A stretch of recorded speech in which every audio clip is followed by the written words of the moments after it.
وہ اگر مفاہمت سمجھتے اس میں اور اس سے بیک کر دیتے،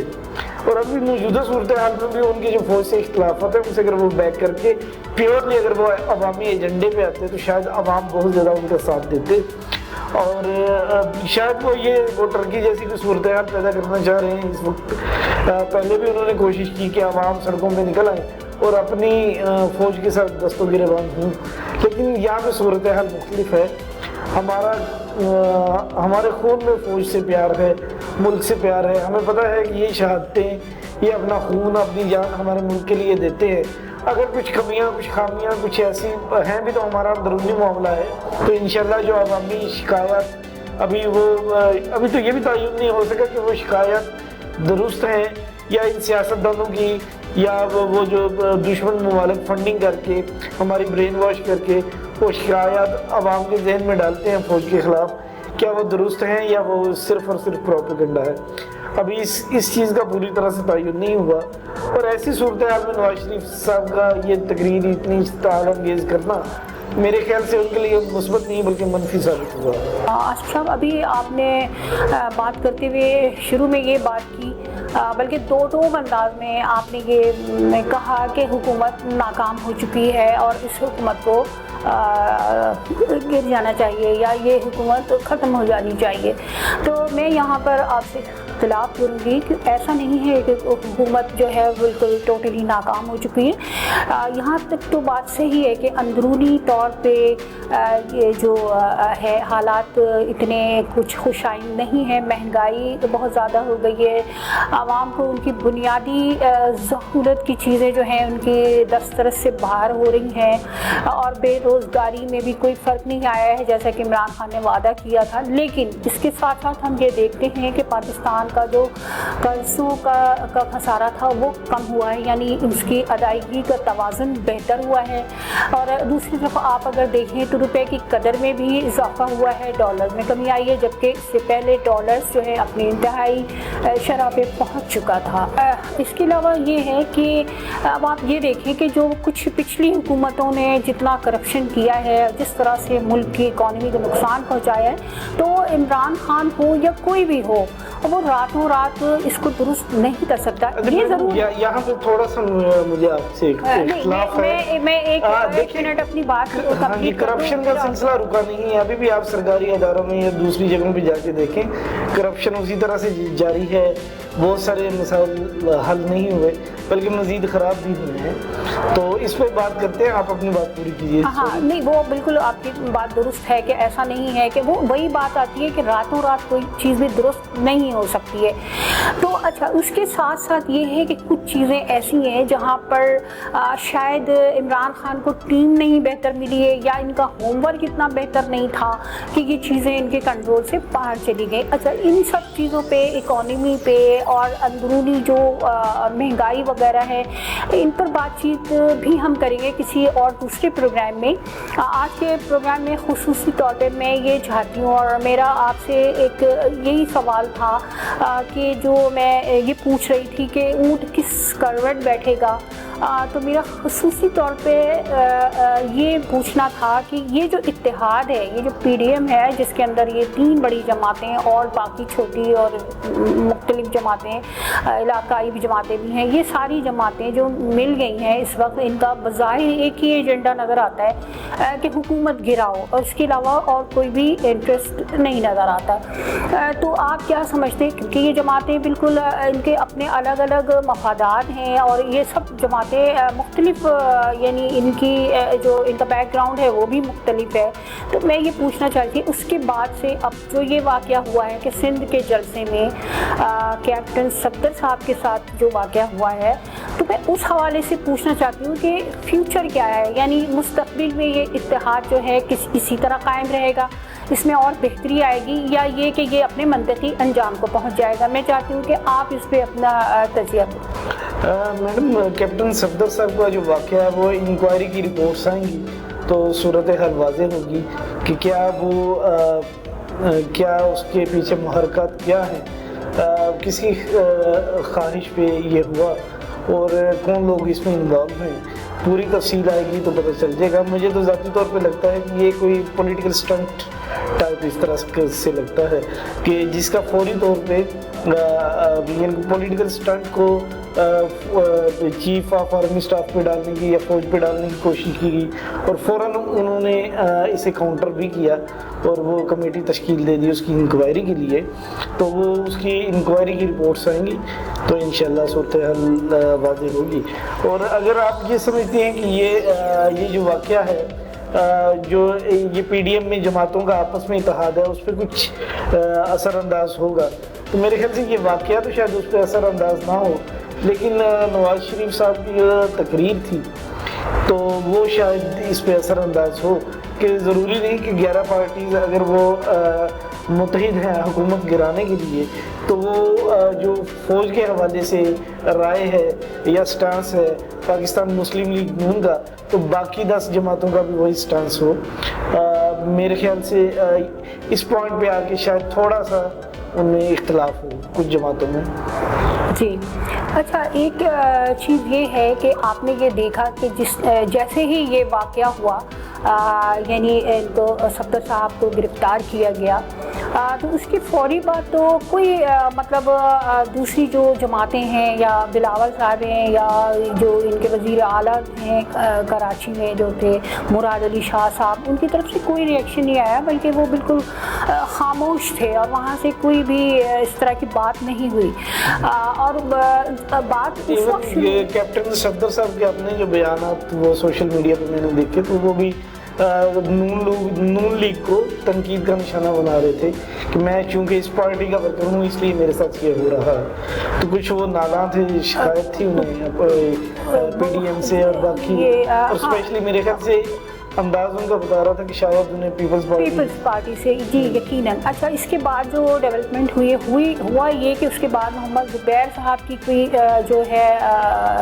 آڈیو کال لیک ہوئی ہے جس میں انہوں نے اس طرح کی بات کی ہے کہ جو کیپٹن صفدر کے لیے کچھ نامعلوم لوگوں نے مطلب پریشر ڈالا اور جو تھے وہاں پولیس پہ پریشر ڈالا اور ان کو لے گئے اور ان سے زبردستی دستخط کروائے گئے, اس طرح کی چیزیں. تو اس کے بعد پھر ہوا یہ کہ اس کے بعد پھر بلاول صاحب نے پہلے مراد علی شاہ صاحب نے پریس کانفرنس کی اور اس میں بھی انہوں نے یہی ایلیگیشن لگائے کہ یہ اس طرح سے ہوا ہے اور وہ تو ایف آئی آر مطلب ان کے پریشرائز کرنے پہ ہوا, اور اس پہ انہوں نے خاص طور سے رینجرز پہ یہ الزام لگایا اور مطلب آرمی کو انڈائریکٹ وے میں انوالو کیا. لیکن جب صحافیوں نے ان سے اور سوالات کیے اور ان سے ڈیٹیل مانگی تو وہ ان سوالات کے انہوں نے جواب نہیں دیے اور وہ پریس کانفرنس چھوڑ کے چلے گئے. اس کے بعد بلاول صاحب کی پریس کانفرنس ہوئی, اس میں انہوں نے ڈائریکٹ جو ہے آرمی چیف کو مخاطب کیا اور ان سے ریکویسٹ کی کہ وہ اس سارے معاملے کی انکوائری کروائیں اور دیکھیں کہ یہ اس طرح سے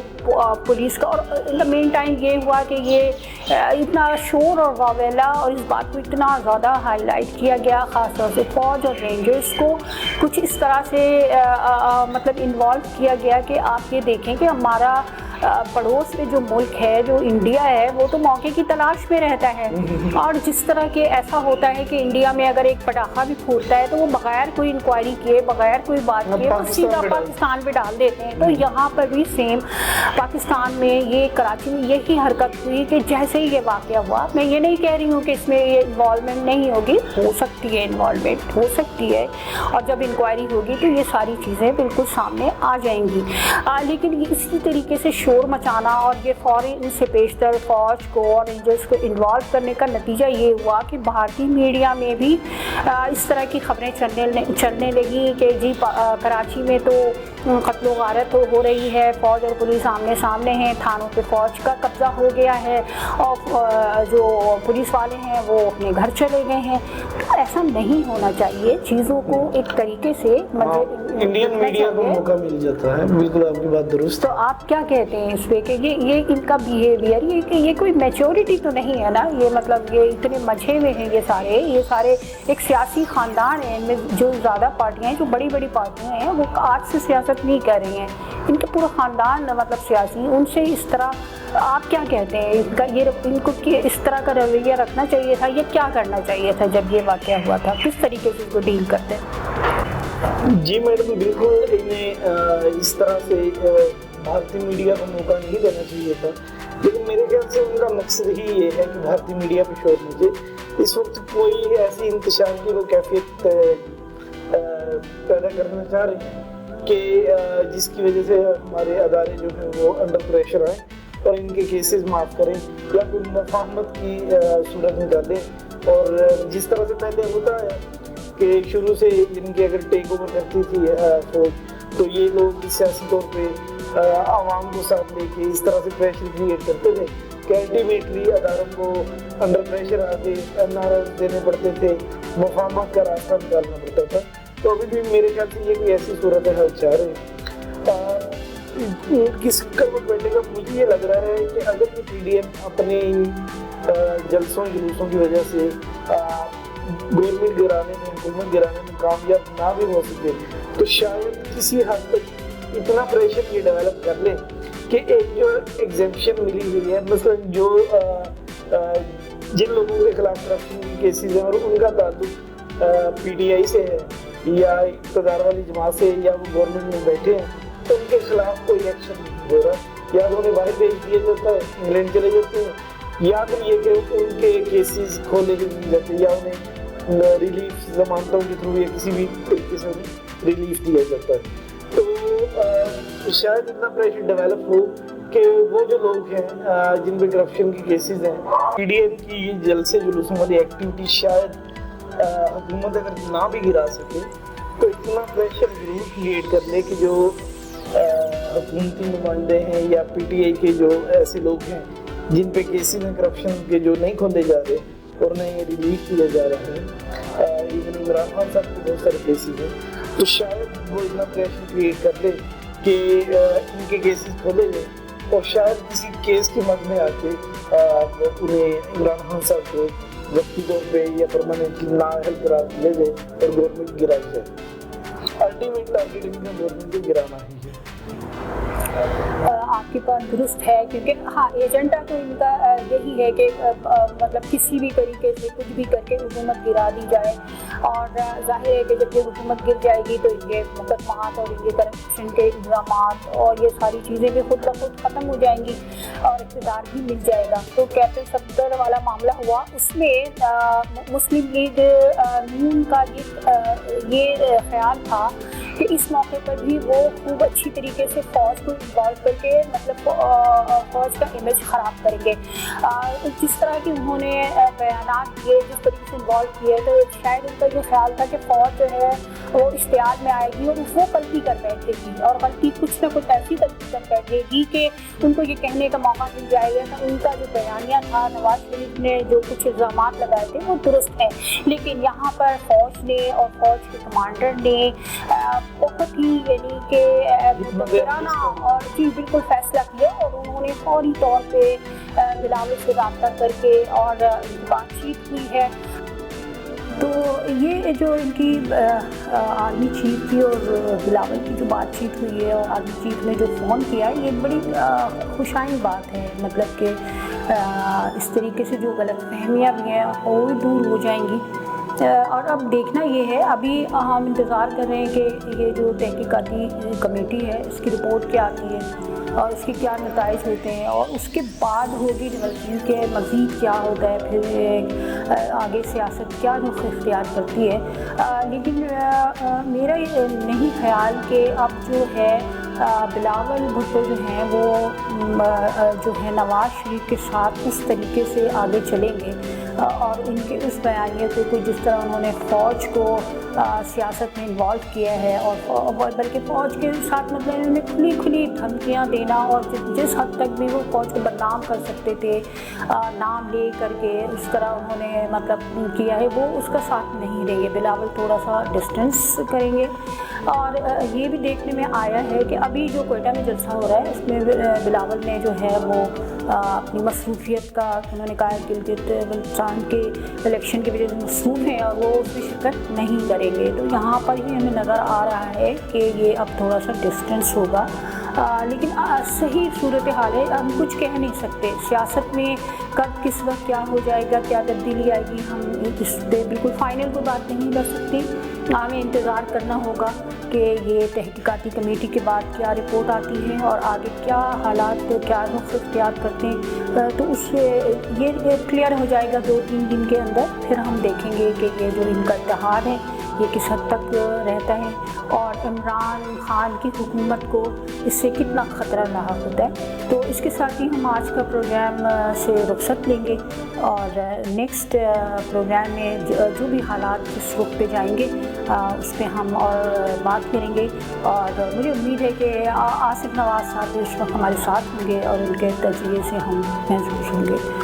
خدا حافظ.